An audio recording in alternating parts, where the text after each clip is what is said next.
यदि आप नाम जप करते हैं, आप पवित्र भाव से रहते हैं, रजोगुण तमोगुण से बचते हैं, सतोगुण का सेवन करते हैं, आप महात्मा हैं।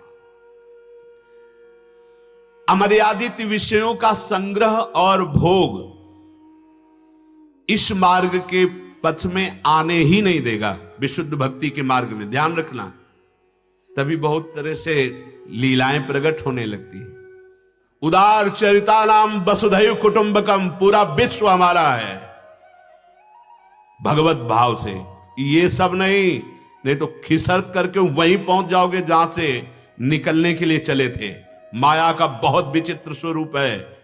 हम सबको प्रार्थना करते हैं, दूसरों की सेवा करना, धर्म से चलना, इंद्रियों को शासन में रखना, कहीं निषेध नहीं, लेकिन अपनी इंद्रियों को छूट देकर ऐसे बहानेबाजी करोगे तो फिसल कर वहीं चले जाओगे। बिल्कुल अनुभव की बातें हैं, बड़े बड़े महापुरुषों की बातें हैं। उनको शासन में लेने के लिए इंद्रिय और मन को बहुत होश में, इसलिए एकांत सेवन बहुत सावधानी पूर्वक। विद्वानमपि कर्षति बलवान इंद्रिय ग्रामो, इंद्रियां बड़ी बलवान है। विषयासक्ति अंदर तब तक बनी रहती जब तक भगवत साक्षात्कार नहीं होता। बहुत बड़ी भूल अंदर बैठी हुई है उपासक के।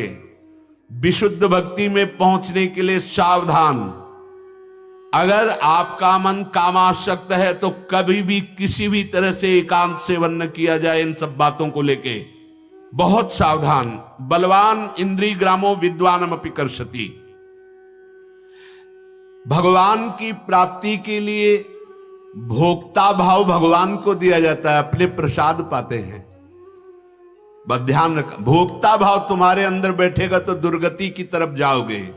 भोक्ता भाव प्रभु को समर्पित किया गया और हम प्रसाद भोक्ता बने। प्रसाद एकमात्र प्राणाधार भगवान सर्वभोक्ता हैं। हम अपने समस्त पदार्थों, अंगों, संबंधों के सहित भगवान की शरण में हैं। हमारा सब कुछ श्री भगवान का है। एकमात्र परम पुरुष वो है, संपूर्ण प्रकृति उनकी है। मेरा कुछ नहीं, मेरे तो सिर्फ श्री भगवान हैं। यदि ये कोई कहे कि ये तो बहुत ऊंची स्थिति की बात कह रहे हो, तो इस ऊंची स्थिति की बात कहकर तुम बचना चाहते हो, साधन काल में विषयों का भोग करना चाहते हो, तो उत्तर सुन लो। तुम भक्त नहीं हो, दुर्गति के मार्ग में चल रहे हो, पक्की बात है। भक्ति में स्वांग, दंभ, पाखंड बिल्कुल नहीं होना चाहिए। आप अपने धर्मानुसार चले, थोड़ा भी नाम जप करें तो उन्नति प्रारंभ हो जाएगी। लेकिन भक्त का स्वरूप बना करके और धर्म के विरुद्ध आचरण करना और फिर आपके ऊपर कृपा हो जाए, भक्ति हो जाए, नहीं, सावधान रहिएगा। ये नौटंकी नाटक का मार्ग नहीं, ये सत्य का मार्ग है। सच्चिदानंद भगवान एक एक पल तुम्हें देख रहे हैं, इसीलिए बहुत समय व्यतीत होने पर भी आनंद नहीं, वही जलता हुआ हृदय दिखाई देता है। क्योंकि वाणी और उसकी दृष्टि क्रूरता टपकती है। भले आपको बहुत सौम्य दिखाई दे, लेकिन भागवती दृष्टि से जब देखो तो उसका हृदय क्रूरता टपका रहा है। क्यों? वासना का भूत अभी मरा नहीं है, मनमानी आचरण हो रहे हैं। शरीर विषय भोग में यदि लगा है, मन विषयों का चिंतन कर रहा है, तो प्यारे भक्ति किससे कर रहे हो? तन विषय के भोग में लगा है, मन विषय के चिंतन में लगा है, तो भक्ति किससे कर रहे हो? तन मन से ही तो भक्ति होती है। अतएव विशुद्ध भक्ति प्राप्त करने के लिए गृहस्थ है तो अधर्मयुक्त भोग को छू मत लेना, धर्मयुक्त भोगों का सेवन करो। और विरक्त है तो धर्म और अधर्म दोनों, अधर्मयुक्त विषय का तो संभावना ही नहीं, और उसका धर्म है कि जो भी भोग शरीर के लिए हैं वो पहले प्रभु को अर्पित करो। अमनिया प्रभु को अर्पित होता है, हम प्रसाद पाते हैं, तो उसके लिए धर्मयुक्त भोग भोक्ता नहीं है, उसके भोक्ता तो आराध्य देव हैं। जो विषयों का चिंतन करता रहता है, नियम है कि वो शरीर से विषय भोग करेगा ही, नहीं बच सकता। इसलिए मन से सावई मनः कृष्ण पदारविंदयो, प्रभु का चिंतन, उसी में आसक्ति। विषयान्ध्यायतश्चित्तम विषयेषु विसज्जते, मामनुस्मरतश्चित्तम मय्येव प्रविलीयते।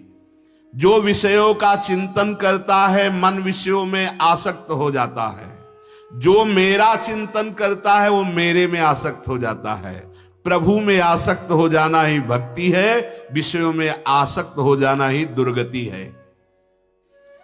मन को सब दोष देते हैं कि मन बड़ा नीच है, उसकी कोई गलती नहीं है। तुमने जहां उसे लगाया है वहां वो लग गया है। ऐसा अनुभव किया गया कि मन एक बलवान व्यक्ति जैसा समझो, पर उसकी आंखें नहीं है, वो देख नहीं पाता। उसको जो पकड़ा दो बहुत अच्छी पकड़ है, वो छोड़ेगा नहीं, जो पकड़ा दो। ऐसा मन है, क्योंकि मन की आंखें हैं बुद्धि, वो स्वयं नहीं देख सकता, बुद्धि जो दिखाती वही देख पाता है। और मन का कार्य पकड़ लेना। अब आपने उसे काम भोग पकड़ाया, पकड़ लिया। आपने जो देखना पसंद किया पकड़ लिया, आपने जो सुनना पसंद किया पकड़ लिया। आपने पकड़ाया क्या? संसार, गंदे भोग, गंदे व्यसन, गंदा चिंतन। अब दोष देते हैं कि मन बहुत दुष्ट है। नहीं, सही पूछो तो इसमें आपका दोष है, आपने उसे दुष्ट मार्ग पकड़ाया है। वो स्वयं का ही नहीं लग सकता, बड़ी सूक्ष्म बात कह रहे हैं। उसको लगाया है हमने, जहां वहीं लग गया है। इंद्रियों द्वारा मन बार बार उन्हीं विषयों का चिंतन करता है जिसका चिंतन आपने करवाया है, जिसका संयोग आपने दिया है, जो दृश्य आपने दिखाए हैं, जो बातें सुनाई है, जो चीज खवाई है, जो सूंघी है, जो स्पर्श किया है। मन बार बार इंद्रियों के साथ वही विषय चिंतन कर रहा है। अब आपको विशुद्ध भक्ति में आना है तो इसको पकड़ा दो। राधा नाम देखो, कभी नहीं जपता था, अब 10 मिनट लगने लगा ना, ये 24 घंटे के लिए तैयार हो जाएगा। आप इसे लगाते जाइए, आप इसे भगवत नाम जप में लगाइए, इसे भगवत सेवा में लगाइए। देखो आप सत्संग सुन रहे हैं, कभी नहीं सुनता था, राजी हो गया, घंटा 1.5 घंटा शांत होके सुन रहा है, लग रहा है ना। आप परमार्थ पे चल रहे हो, चल रहा है ना। उसको दोष मत दो। दोष इसलिए दिया जाता है कि चलो भाई उसी को दोषी मान लो, अब सुधार लो। बकाया उसका दोष नहीं है, आपका दोष है। आपने जहां जहां मन लगाया वहां वहां वो लगा हुआ है। आप हटाना चाहें हटा लीजिए, और अब प्रभु में लगाना चाहें तो लगा लीजिए। थोड़ा गलत अभ्यास के कारण वो पकड़ बहुत जोर की है, छुड़ा दो बस उसको और पकड़ा दो नाम। तो सच्ची कहते हैं, जैसे दिल धड़कता है हम धड़काते नहीं, पलक झपकती हम झपकाते नहीं, श्वास चल रही हम चलाते नहीं, ऐसे भजन होने लगेगा। जिस दिन मन ने राधा नाम पकड़ लिया, रात दिन ऐसा परमानंद प्रदान करता है कि मन को प्रणाम करने का मन होता है। बलिहार है, वंदना है तेरी जो तूने सही मार्ग पकड़ लिया। गलत मार्ग हमने पकड़ाया, वो छुटाना बड़ा कठिन हो रहा है, इसलिए गुरु का सहारा लेना पड़ रहा है। गुरु कौन है? हमारी आत्मा ही तो है, कोई और थोड़ी है, हमारी आत्मा। जब आप जानोगे तो जानत तुम्हें हो जाएगी। सच्चा शिष्य वही है जो गुरु स्वरूप हो जाता है। सच्चा गुरु वही है जो शिष्य को अपना स्वरूप प्रदान कर देता है, क्योंकि वो एक ही है। गुरु शिष्य केवल भेद कहने का है, वो एक ही है। आप उस सरिस चाहें सबकी ना कोई गुरु है ना कोई शिष्य है, वो एक ही है। बस यही समझाने के लिए ये मानी संख्या गुरु, सवाल हल, तो एक ही बचेगा, न शिष्य है। बड़े बड़े महापुरुषों के चित्त का आकर्षण करके प्रियालाल के प्रेम में डुबो देने की सामर्थ्य रासलीला में है। चलो लीला देखने का अगर प्रगट में सौभाग्य ने, तो लीला गायन में लीला छुपी हुई है। ये जो चतुराशी जी है, ये जो दशम स्कंद श्रीमद् भागवत का है, जो रास पंचाध्यायी है, आप लीला गायन करो, अंतःकरण बहुत जल्दी पवित्र हो जाएगा। और पवित्र अंतःकरण में लीला झलकने लगती है, वैसी रूप माधुरी आने लगती। कीर्तन करो, मन को कीर्तन में लगाओ, कीर्तन सुनो, सुनने में श्रवणेंद्रिय लगाओ। अगर आसक्ति ना हो जाए तो बताना, बहुत बढ़िया बात कह रही। मन को गलत चीजें देखने में लगाया, गलत सुनने में, गलत सूंघने में, गलत देखने में, भोगने में। अब इसको सही लगाओ। इसे कभी जब अवसर मिले वृंदावन आओ, प्यारी जो प्यारे जो मूर्तिमान विराजमान है, राधा वल्लभ बिहारी जो राधा रमण, दर्शन कराओ, सत्संग सुनाओ, परिक्रमा कराओ, नाम कीर्तन कराओ, नाम जप कराओ, ये राजी होने लगेगा। पहले राजी नहीं होगा क्योंकि उधर स्वाद लगा हुआ है, थोड़ा समय लगेगा, और जब राजी हो जाएगा तो आप छोड़ नहीं पाएंगे। जैसे आप 10 मिनट नाम जप करें और उस समय कोई आपको विक्षेप पहुंचाने लगे तो आपका मन बर्दाश्त नहीं करेगा। यार 10 मिनट तो हम नाम जप करते, इसी समय तुम्हें बात करनी, मतलब मन को अच्छा नहीं लगा 10 मिनट में विक्षेप। देखो पकड़ लिया, 10 मिनट पकड़ लिया।